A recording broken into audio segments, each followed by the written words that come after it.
C'est la fin d'année, on arrive fin 2020. Ouf, ce sera bientôt passé. Et j'ai envie qu'on vive ce petit moment autour de la Sainte Seine. C'est un petit bout de message, deux, trois impressions, deux, trois inputs que j'ai envie de te partager, mais après, on va surtout le vivre ensemble. Donc, prépare-toi ton pain, ton vin, et puis prépare-toi aussi à pouvoir te reconnecter parce qu'on va vivre ça ensemble sur la fin de ce message. Et tu sais, depuis quelques semaines, voire quelques mois, je suis devenu un spécialiste des lois, en tout cas des lois COVID.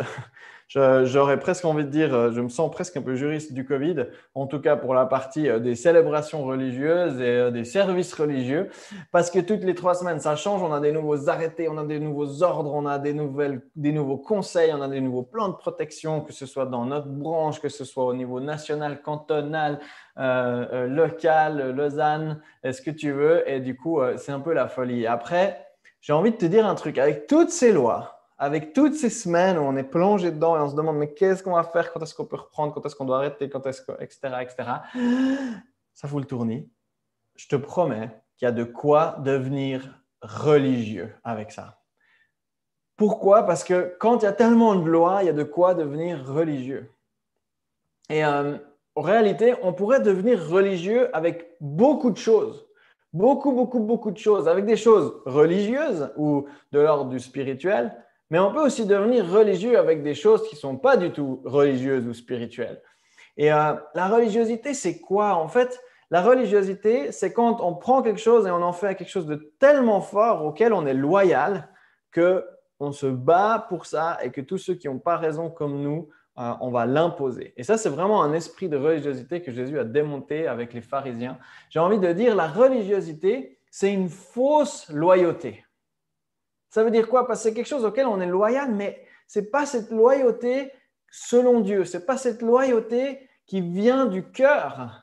Ce n'est pas cette loyauté où tu te dis, mais ça, c'est quelqu'un qui compte ou c'est une communauté qui compte pour moi. Je les aime et je suis loyal. Je suis loyal à ce leader, je suis loyal à ce patron, à ce boss, je suis loyal à mon épouse ou à mon époux, à mes enfants. Mais c'est une loyauté qui vient de la peur. Et la religiosité, c'est une loyauté qui vient de la peur. Et à l'inverse de la religiosité, on a la rébellion. Et la rébellion, c'est aussi quelque chose qui vient de la peur.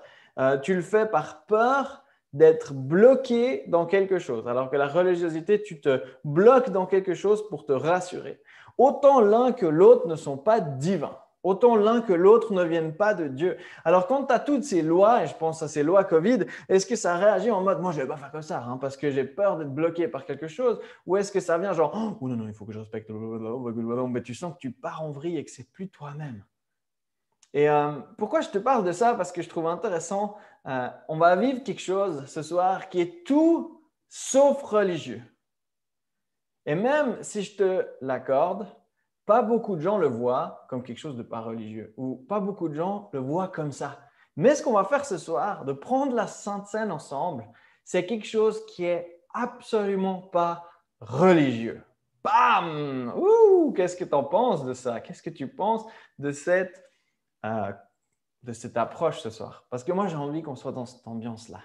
Et il y a toutes les théories dans l'Église. On doit prendre la Sainte Seine tous les dimanches, on doit la prendre la Sainte Seine tout le temps, on doit prendre la Sainte Seine par groupe de 6, par groupe de 8, pas plus que 12, dans des connects, pas dans des connects, avec du vin, pas du vin. Si on va dans les trucs religieux, on peut vite aller loin, mais moi, je n'ai pas envie de cette Sainte Seine-là. Moi, j'ai envie de la Sainte Seine que Jésus nous a donnée. Et je veux lire avec toi Actes 2, 46 et 47, on peut le mettre à l'écran, je crois qu'on l'a. Tous les jours, d'un commun accord, ils se retrouvaient dans la cour du temple. Tu l'as déjà vu peut-être beaucoup de fois ce verset, peut-être c'est la première fois, mais il commence avec 3 mots qui en hébreu veulent dire tous les jours. Eh oui, je pense d'avoir fait beaucoup d'hébreu, mais c'est ça que ça veut dire. Tu sais, on peut tourner les trucs dans tous les sens, mais tous les jours, d'un commun accord, ils se retrouvaient dans la cour du temple. Ils rompaient le pain dans les maisons et prenaient leur repas dans la joie, avec simplicité de cœur. Ils louaient Dieu et le peuple tout entier leur était favorable. Alors, la dernière partie, elle est assez cool. Tout le reste, il y a beaucoup de légèreté, il y a beaucoup de joie. Et c'est ce qui se passait autour de cette Sainte Seine. Mais j'ai envie de souligner les 3 premiers mots qui ne sont pas forcément toujours autour de ce passage qu'on lit dans Acte 2, qui d'ailleurs inspire beaucoup la vision de cette église, ICF. de ce mouvement d'église, de notre famille d'église. Tous les jours. OK, mais alors attends, tous les jours, ça veut dire quoi? Ça veut dire tous les jours, ou ça veut dire tous les jours selon Dieu, comme un jour est comme 1000 ans, donc tous les 1000 ans? Est-ce que ça veut dire je dois le faire tout le temps? Parce que si hier, j'ai loupé. Hier, j'ai pas bu mon coup de rouge, là. J'ai pas pris ma Sainte Seine, j'ai pas pris. Ou la semaine passée, je n'étais pas à l'église. Est-ce que je vais faire? Je n'ai pas pu prendre ma Sainte. Tu vois ce que je veux dire? On bug sur ces mots. Et même si tu sais dans ta tête, parce que là, tu es en train de m'écouter parler, que tu ne vas pas bugger sur ces mots parce que c'est logique pour toi, c'est quand même une sacrée question. C'est quand même marqué tous les jours, et on va le lire un peu plus tard aussi, qu'on est encouragé à le faire quotidiennement, de prendre cette Sainte Seine. Mais alors, ça veut dire quoi? Ça veut dire quoi? Et j'ai envie de parler de deux choses et de commencer. La première, c'est à propos de notre relation avec Dieu. Pourquoi c'est à propos de notre relation avec Dieu? Parce que Jésus va dire faites ceci en mémoire de moi. Et ça aussi, tu le connais. Mais j'ai envie d'amener une nouvelle approche ensemble ce soir. Faites ceci en mémoire de moi. Ça veut dire quoi? Ça veut dire que quand on prend la communion, on rentre en relation. Au moment où il dit faites ceci en mémoire de moi, ça veut dire pensez à moi. Pensez à ce qu'on a vécu. Pensez qu'on était autour de la table pour les disciples qui l'ont vécu, mais pensez que vous pouvez être autour de la table avec moi. Pensez qu'autour de la table, ça veut aussi dire plus tard où on sera dans une relation parfaite avec Jésus, qui n'aura plus tous nos challenges humains. C'est l'image qui est utilisée pour parler même de après, dans l'éternité. C'est cette relation qu'on a autour de la table. Et Jésus, lui, le modelait ça. Quand il dit « faites ceci en mémoire de moi », quand tu regardes la relation de Jésus avec son papa, tous les jours, il passait du temps avec son papa. Et moi, je crois que cette relation avec Dieu, elle est prioritaire, ou cette relation avec Jésus, elle est prioritaire. Que tous les jours, on puisse passer du temps avec notre papa. Et on a rigolé avant, pour ceux qui étaient dans la Before, avec le canapé, mais moi, ça me tient à cœur. C'est quelque chose qui est clé dans ma vie de foi et je peux mesurer les fois où j'ai de la peine à vivre des temps avec Dieu journalièrement, qu'il y a quelque chose qui est en train de se tramer là dans mon cœur, dans mon âme. Il y a quelque chose que j'ai besoin de travailler, de mettre en avant. Pas parce que je suis religieux, mais parce que je veux passer du temps avec mon papa. Et chaque jour, je passe du temps avec mes filles. Et quand je ne les vois pas plusieurs jours, c'est dur. Il me manque quelque chose, hein, les filles. Quand on ne se voit pas, presque pas comme aujourd'hui, il me manque quelque chose. Et je me demandais moi aussi, est-ce que Dieu, ça lui manquerait de passer ce temps avec moi si je ne le vis pas avec lui?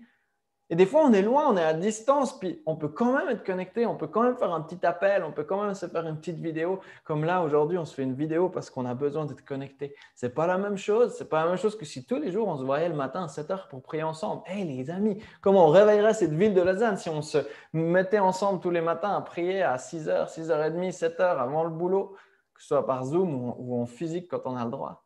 Et de nouveau, ce n'est pas quelque chose de religieux. Tous les jours, c'est se souvenir de lui. Tous les jours. C'est de se souvenir de ce qu'il a fait pour nous. C'est de se souvenir de ce que représente ce pain et ce vin. Le fait qu'il est mort pour nous, mais qu'il est ressuscité pour nous. Le fait qu'il a tout donné pour nous, qu'il s'est sacrifié pour nous et qu'il a pris sur lui ce que nous, on aurait mérité. Tous les jours, c'est un moment où je processe, où je décide d'être intentionnel dans ma relation avec Dieu. Et je te parle pas d'un moment défini dans le temps, sur une forme bien spécifique ou un programme bien spécifique. Je te parle juste de ce plaisir de se souvenir, de digérer ce que Jésus a fait pour toi. Et ce moment, et ces moments dans notre journée où on pense à Dieu, où on pense à Jésus, on processe, on médite, on réfléchit, on se nourrit, on vit un moment avec notre ami Jésus, avec notre roi Jésus, avec notre pote Jésus, avec celui qui compte le plus pour nous. Et moi, j'ai envie de dire, je crois ce soir que si un jour, tu n'as pas de pain et de vin, voire plusieurs jours dans la semaine, où tu ne prends pas ta Sainte Seine sous la forme traditionnelle qu'on a reçue, ce moment où tu passes du temps dans la présence de ton papa, c'est un moment où tu te souviens de lui, c'est un moment où tu es en communion avec lui. Et ça, c'est clé dans notre relation avec lui. Donc moi, je crois qu'il y a cette dimension qui est hyper importante, c'est cette dimension d'être en relation avec Dieu. Et je veux lire avec toi encore 1 Corinthiens 11, 23, 24. Car voici la tradition que j'ai reçue du Seigneur et que je vous ai transmise. C'est énorme, c'est Paul qui parle. Là, on n'est pas avec un disciple qui était posé à la table avec eux. Il n'était pas très loin, sûrement dans la ville, sûrement qu'il les cherchait, sûrement qu'il leur tournait autour.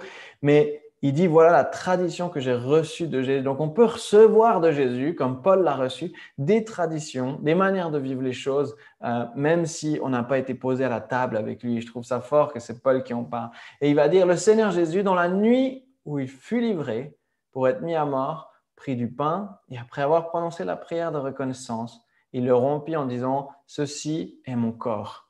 Il est là pour vous. Il est pour vous. Faites ceci en souvenir de moi ou en mémoire de moi.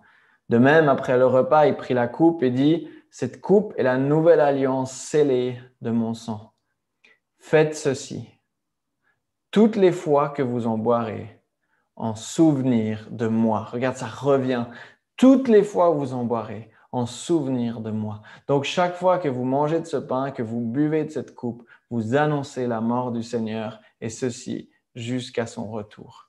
Ça, c'est le texte exact qu'on retrouve dans les évangiles que Paul va citer. Et en l'occurrence, il se passe avant que Jésus meure. Et je trouve beau parce que souvent, on a de la peine à penser avant que quelqu'un s'en aille, de se rappeler, de se souvenir. On dit, ouais, j'ai pas beaucoup de temps, je suis pressé, nanana, nanana. Enfin, ouais, on se verra bientôt, viens, on se fait un truc. Et tout à coup, si quelqu'un s'en va, il y a ce souvenir qui prend beaucoup plus d'ampleur. C'est quelque chose qui m'accompagne ces jours, bien sûr, en pensant à des gens qui sont chers. Et puis, le mot souvenir prend beaucoup plus de valeur. Et j'ai envie qu'on se souvienne, les amis. Mais ce qui est beau, c'est que pourquoi on vient ensemble? C'est parce qu'on vient ensemble en tant qu'Église pour se rappeler de ce que Jésus est mort, c'est une chose, mais qu'il est ressuscité. Et je vais terminer avec toi ce petit moment d'input avant qu'on vive ce temps de Sainte Seine ensemble. Mon deuxième point ou mon deuxième aspect, c'est ensemble. Quand on vient ensemble prendre la Sainte Seine, la communion, il y a notre relation avec Dieu, il y a ce souvenir tous les jours, vivre ça tous les jours. Ensemble, c'est la puissance du corps de Christ. Et c'est un mot un peu barbare, mais ce pain-là, il représente, Jésus va en parler comme de l'Église, comme son corps. Et son corps, il va en parler comme de l'Église. Il dit, l'Église, c'est mon corps.